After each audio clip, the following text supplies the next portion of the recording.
Histoire d'en dire plus.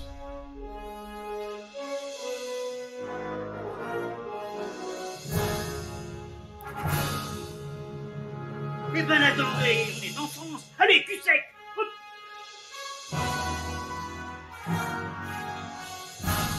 Personne ne peut le croire et pourtant c'est vrai, ils existent, ils sont là, Tarnatata.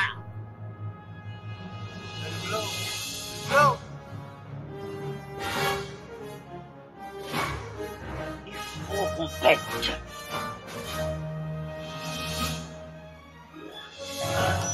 Voyons, circuit branché, correcteur temporel temporisé. Bonjour, bienvenue sur Histoire d'en dire plus. Aujourd'hui, on parle d'un film du réalisateur Rob Reiner qui a réalisé Misery, mon dernier épisode de podcast. J'aime bien faire plusieurs films du même réalisateur pour un peu cerner le personnage. Aujourd'hui, on s'attaque encore à une comédie romantique noire. C'est Quand Harry rencontre Sally. Allez, c'est parti.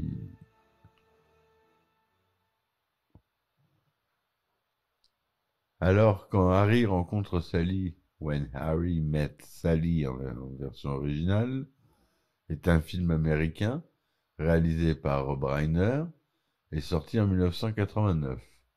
Cette comédie romantique est écrite par Nora Ephron avec Billy Crystal et Meg Ryan dans les rôles titres et soulève la question à travers l'histoire et les rencontres entre ces deux personnages de savoir si les hommes et les femmes peuvent être amis sans arrière-pensée d'ordre sexuel. L'idée de ce film est venue à Rob Reiner peu de temps après son divorce. Reiner a fourni la base du personnage de Harry, celui de Sally étant basé sur Ephron et certaines de ses amies. Billy Crystal a participé à l'écriture des dialogues, rendant le personnage de Harry plus drôle, alors qu'Ephron s'est beaucoup appuyé sur des dialogues réels s'étant déroulés entre Crystal et Reiner, tous deux étant des amis proches. La bande originale du film est constituée de standards de jazz, intitulés par le célèbre Harry Connick Jr., qui aura une petite carrière d'acteur qu'on verra notamment dans Independence Day aux côtés de Will Smith. Voilà, c'était la petite anecdote. Elle est sur des arrangements musicaux de Mark Shaiman. Connick a remporté un Grammy Award pour la meilleure interprétation masculine de jazz. Harry Connick Jr. qui a connu son petit succès même en France dans les années fin 90, début 2000, avec des albums qui ont bien marché en France. Moi, j'aime beaucoup Harry Connick Jr. Le film a été un succès commercial lors de sa sortie au cinéma et Nora Ephron a reçu un BAFTA Award et a été nommée aux Oscars pour son scénario. Le film est classé 23e dans la liste des films les plus drôles américains de l'American Film Institute. C'est-à-dire une ponte, c'est pas rien. Et a été adapté en comédie musicale en Angleterre en 2004 avec Luke Perry de Beverly Hills et Alyson Hannigan dans les rôles titres. Le film dure 96 minutes. Jusque-là, c'est du classique. Un petit résumé, enfin un bon résumé. En 1977, Harry Burns et Selby Albright ont terminé leurs études à l'université de Chicago et doivent se rendre à New York pour entrer dans la vie active. Harry est alors le petit ami d'Amanda, une amie de Sally, qui les présente l'un à l'autre. Ils font ensemble le trajet en voiture, mais la conversation devient vite conflictuelle, car le credo de Harry est qu'entre hommes et femmes, il ne peut pas y avoir d'amitié parce que le sexe fait toujours barrage, et que Sally refuse de l'admettre. Un fort antagonisme s'installe, et une fois arrivés à destination, ils se séparent sans penser se revoir, vivant leur vie chacun de leur côté. 5 ans après leur arrivée à New York, ils se rencontrent fortuitement à l'aéroport, prenant le même avion, sans qu'il n'y ait d'autres suites qu'un échange d'informations sur les situations respectives. Sally est fiancée à Joe, travaille dans le journalisme, et Harry est consultant en politique et va se marier avec Hélène. La discussion n'est pas moins conflictuelle qu'à leur première rencontre. 5 années passent encore avant une nouvelle rencontre. Dans une librairie, Harry vient de divorcer et Sally a rompu avec son petit ami, et leurs solitudes respectives vont les amener, contre toute logique, à développer une relation amicale empreinte de complicité. Ils passent de plus en plus de temps ensemble et se présentent l'un l'autre, leurs meilleurs amis respectifs, Jess et Mary, qui se découvrent beaucoup d'affinités et s'empressent de finir la soirée ensemble, laissant Harry et Sally de leur côté. À l'occasion d'un sérieux coup de cafard de Sally, Harry vient chez elle pour la réconforter et finit par coucher avec elle, mais tous deux s'en veulent immédiatement. Leur amitié se refroidit considérablement à la suite de cet épisode et semble définitivement détruite à l'occasion d'une dispute entre eux lors du mariage de Mary et Jess. Harry tente vainement de recoller le morceau sans y parvenir, et tous deux passent la soirée d'un nouvel an dans un état de solitude extrême. Finalement, alors que Sally s'apprête à quitter la soirée où elle s'est laissée entraîner par Mary, Harry fait son apparition et déclare sa flamme à Sally. Ils s'embrassent, et alors que tout au long du film, plusieurs histoires d'amour ont été présentées en tant que fil rouge par des couples interviewés, Harry et Sally forment le dernier couple interrogé et racontent comment ils ont fini par se marier 12 ans et 3 mois après leur première rencontre. Voilà, c'est une belle comédie romantique avec un peu d'humour noir. Au scénario, donc, ça sera Nora Ephron, comme on l'a dit, au décor James Munski. À la photographie, on retrouve quelqu'un qui est pas inconnu pour nous. C'est notre cher Barry Sonnenfeld, qui était avant d'être réalisateur un grand directeur de photo. Donc c'est Barry Sonnenfeld à la photo sur ce film. Au montage, on a Robert Lighton. À la musique, on l'a dit. La production, c'est Rob Reiner et Andrew Scheinman. Produit par Castle Rock Entertainment et Nelson Entertainment. C'est distribué par la Columbia aux États-Unis et la 20th Century Fox en France. Le budget est de 16 millions de dollars. C'est tourné en anglais en couleur 1,85e, son Dolby 35 mm. Je n'ai pas trouvé avec quel matériel, mais je suppose que c'est du Panavision. C'est sorti aux États-Unis le 12 juillet 89 et en France le 15 novembre 89. Billy Crystal y joue Harry Burns, Meg Ryan Sally Albright, Carrie Fisher de Star Wars y joue Mary, Bruno Kirby Jess, Steven Force joue Joe, Lisa Jane Spersky Alice. On a Estelle Reiner qui fait la vieille cliente du Katz Delicatessen. C'est une actrice et une chanteuse américaine, sans rapport avec le réalisateur. Hein.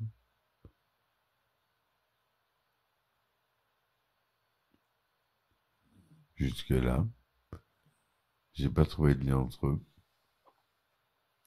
En 1984, la réalisateur Rob Reiner, le producteur Andrew Schneemann et la scénariste Nora Ephron se rencontrent au Russian Tea Room de New York pour un dîner de travail afin de développer un projet de film, mais l'idée de scénario proposée par Reiner est rejetée par Nora Ephron. Une seconde rencontre se transforme en longue discussion au sujet des vies de célibataires menées par Reiner et Schneemann. Reiner étant alors divorcé depuis 3 ans et s'étant engagé dans une longue série de rencontres tout aussi désastreuses les unes que les autres, pour leur troisième réunion, Reiner avance l'idée qu'il a toujours voulu un film sur deux personnes qui deviennent amies et ne veulent pas coucher ensemble car elles savent que cela ruinerait leur amitié, mais finissent par le faire quand même. Nora Ephron est séduite par cette idée, qui peut lui permettre d'écrire un scénario sur les différences de comportement et de raisonnement entre les hommes et les femmes. Rob Reiner se charge alors de trouver un financement pour monter le projet. Nora Ephron interroge à plusieurs reprises Rob Reiner et Andrew Scheinman au sujet de leur vie de célibataire, afin d'avoir une base sur laquelle travailler et commencer à esquisser le personnage de Harry. Reiner est alors constamment déprimé et pessimiste, tout en réussissant à plaisanter sur son état, et certains échanges entre lui et Ephron se retrouvent plus tard dans les dialogues du film. Le personnage de Sally est basé sur Nora Ephron pour son côté optimiste et sa manière de commander les menus au restaurant, et certaines de ses amies. Plusieurs brouillons du scénario sont écrits par Ephron, tandis que Reiner réalise successivement le célèbre Stand By Me et Princess Bride, puis Billy Crystal rejoint le projet, alors appelé Boy Meets Girl, et apporte sa contribution au scénario, rendant le personnage de Harry plutôt drôle. L'acteur, qui est le meilleur ami de Reiner, a assisté au retour à la vie de célibataire de celui-ci, après son divorce avec Penny Marshall, et cette expérience l'a aidé à rentrer dans le rôle de Harry. Durant le processus d'écriture du scénario, Nora Ephron interroge plusieurs personnes qui travaillent pour la société de production, et certaines de ces interviews apparaissent dans le film comme interludes entre plusieurs scènes, qui montrent des couples racontant l'histoire de leur rencontre, et bien que ces interludes avaient été écrits et tournés avec des acteurs, car les histoires racontées par les véritables couples se perdaient trop dans les détails, plusieurs dialogues s'étant réellement déroulés entre Billy Crystal et Rob Reiner sont incorporés au film, notamment pour les scènes où Harry et Sally apparaissent sur un écran divisé et discutent au téléphone tout en regardant la télévision, ce que les deux hommes font alors chaque soir avant de se coucher. Pour le rôle de Sally, Rob Reiner envisage successivement les actrices Susan Day, Elizabeth Perkins, Elizabeth McGovern, puis Molly Ringwald est sur le point d'obtenir le rôle, mais doit y renoncer en raison d'un emploi du temps trop chargé, et c'est Meg Ryan, dont c'est le premier grand rôle, qu'il décroche. Nora Ephron voulait intituler le film How They Met, qui peut rappeler le titre de How I Met Your Mother, la série, et a testé plusieurs titres différents. Rob Reiner organise même un concours entre les membres de l'équipe du film durant le tournage, promettant une caisse de champagne à celui qui trouvait le titre adéquat avant de trouver lui-même le titre définitif. Le tournage se déroule du 29 août au 15 novembre 1988, d'abord à Los Angeles, puis à Chicago, et enfin à New York à partir du début du mois d'octobre. Dans le but d'être dans l'état d'esprit solidaire de Harry après son divorce, Billy Crystal s'isole délibérément du reste de l'équipe pendant le tournage à Manhattan. Central Park, Broadway, le Washington Square Park et les Metropolitan Museum of Art font partie des lieux de tournage du film. Le scénario prévoyait initialement que Harry et Sally restent amis sans poursuivre de relations romantiques, mais Ephron et Reiner finissent par réaliser qu'il serait plus approprié que les personnages se marient à la fin du film, même s'ils admettent que ce n'est pas le dénouement le plus réaliste. La scène qui est restée la plus connue du film est celle où Harry et Sally déjeunent au Katz Delicatessen, situé sur Houston Street dans l'East Village, tout en discutant de la capacité d'un homme à savoir quand une femme simule l'orgasme.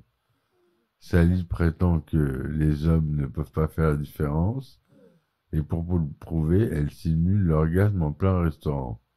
La scène se termine quand Sally retourne calmement à son repas et qu'une cliente assez âgée, attablée non loin, est interprétée, et je me suis trompé tout à l'heure, par Estelle Reiner, la mère de Rob Reiner, qui dit à la serveuse « Donnez-moi la même chose qu'elle ».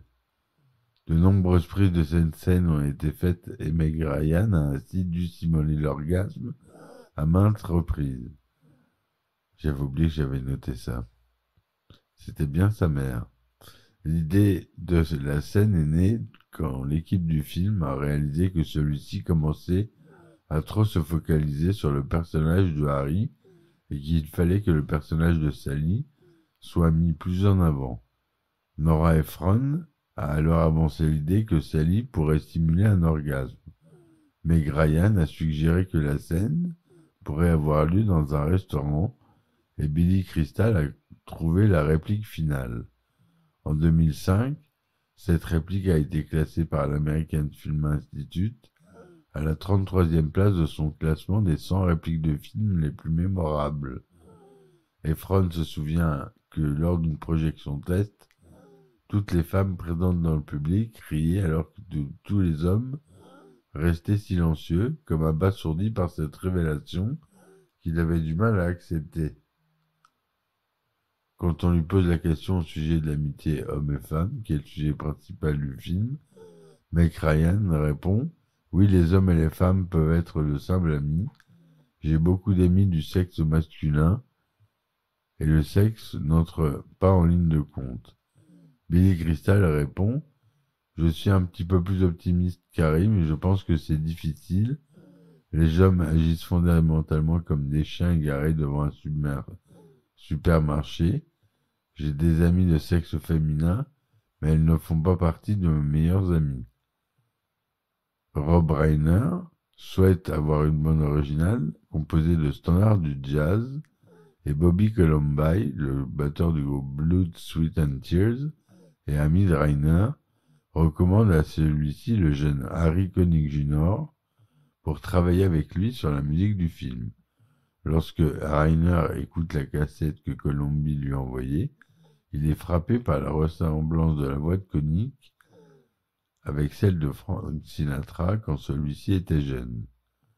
L'album de la musique du film y est enregistré en juin 89 et sort le mois suivant sous le label Columbia Records, et toutes les chansons y étaient interprétées par Connick, accompagnées par un big band et un orchestre. Connick remporte pour sa performance le Grammy Award de la meilleure interprétation masculine de jazz en 90. Columbia Pictures choisit de distribuer le film en utilisant la technique de plateforme qui consiste à le projeter tout d'abord dans quelques villes et de laisser le bouche à oreille accroître l'intérêt pour le film qui est alors distribué graduellement à l'échelle nationale durant les semaines suivantes. Lors du premier week-end d'exploitation, le film rapporte $1 million alors qu'il est programmé dans 41 salles. Donc c'est pas mal. Malgré les inquiétudes de Billy Crystal, qui craint que le film ne fasse un flop, car elle doit subir la concurrence de blockbusters tels que Indiana Jones et la dernière croisade et Batman. Le film est distribué dans tous les États-Unis le 21 juillet 1989 dans 775 salles et rapporte $8 846 000 pour son premier week-end, ce qui est bien. Le film est projeté dans 1174 salles de cinéma et rapporte en tout $92 823 000 sur le sol américain, recette qui dépasse de loin son budget de 16 millions. En France, le film a réalisé 1 851 694 entrées. Les critiques ont été généralement très positives, 88% sur Rotten Tomatoes, 76% sur Metacritic. Roger Ebert, le célèbre critique du Chicago Sun-Times, parle de Rob Reiner comme l'un des meilleurs réalisateurs de comédie de Hollywood, disant du film qu'il est conventionnel dans sa structure et sa manière de répondre à nos attentes. Mais ce qui le rend spécial, en dehors du scénario de Nora Ephron, c'est l'alchimie entre Billy Crystal et Meg Ryan. Voilà, entre autres, les commentaires des grands critiques pour ce film. Enfin, la cérémonie des Golden Globes de 90, le film a été nommé dans 5 catégories. Meilleur film musical ou comédie, meilleur réalisateur, meilleur acteur dans un film musical ou une comédie pour Billy Crystal, meilleure actrice dans une comédie pour Meg Ryan et meilleur scénario, mais ne remportera aucun trophée, malheureusement. Quand Harry rencontre Sally sort en DVD le 9 janvier 2001 en région 1 et le 8 août 2001 en région 2, par chez nous donc. Il comporte en bonus un commentaire audio du film par Rob Reiner, un documentaire sur le making-of du film ainsi que 7 scènes coupées. Une édition collector comprenant un nouveau commentaire audio du film par Rob Reiner, Nora Ephron et Billy Crystal, les scènes coupées ainsi que 7 documentaires est sorti en DVD le 15 janvier 2008 en région 1 et le 23 septembre 2008 en région 2. Voilà ce que je voulais vous dire sur ce film qui a un grand charme, que j'aime beaucoup, qui est très drôle. Billy Crystal, voilà, son humour, ça me fait beaucoup rire. Et Meg Ryan fait une performance tout à fait honorable dans le film. Donc je vous conseille de voir ce film qui pour moi est un film culte. Il fait partie de ces films qu'on dit cultes. C'est pour ça que j'en parle. J'espère que vous aurez aimé ma chronique. Je vous dis à très vite pour une nouvelle. Laissez-moi des commentaires et des likes s'il vous plaît, si mon travail vous plaît. Je vous dis à très vite pour un nouvel épisode d'Histoire d'en dire plus. Et ciao ciao.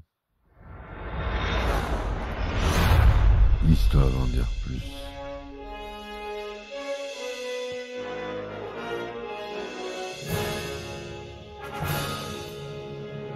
Eh ben attendez, on est en France. Allez, cul sec.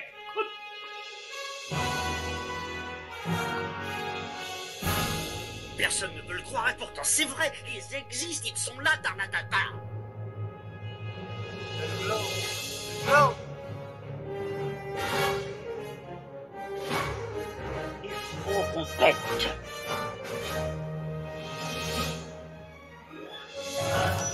Voyons, circuit branché, correcteur temporel temporisé,